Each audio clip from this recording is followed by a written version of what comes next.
Where is the ISS? Well, it's right here, silly. Hey, curious kids, Kevin here.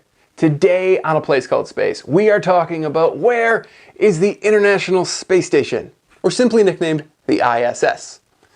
Well, it's an orbiting laboratory, orbiting Earth in a low Earth orbit, or LEO orbit, and it's about 400 kilometers or 250 miles high, traveling at 28,000 kilometers per hour or 17,500 miles per hour. This means it goes around the Earth every 90 minutes, giving the astronauts on board the chance to see 16 sunrises and 16 sunsets every single day.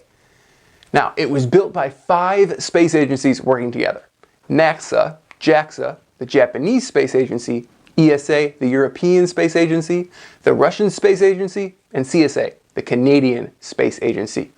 It is the largest artificial satellite in Earth orbit. The whole thing, including the solar panels, is about the size of a US football field.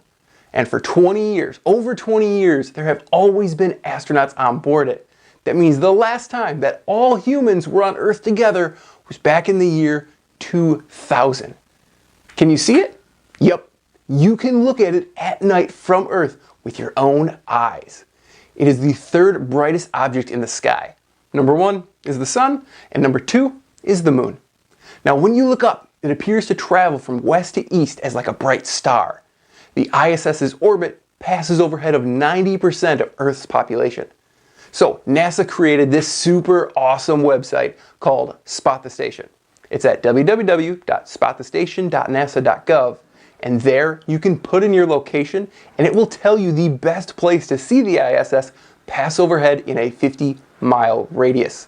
You can even sign up to get emails and texts to notify you when it's going to be visible soon at your location. Now on to trivia. The answer to last week's question of what is the word to make a planet like Earth is A, terraform. This week's question is, what was the first ever space station?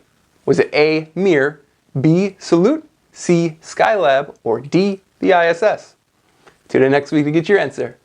Always be curious.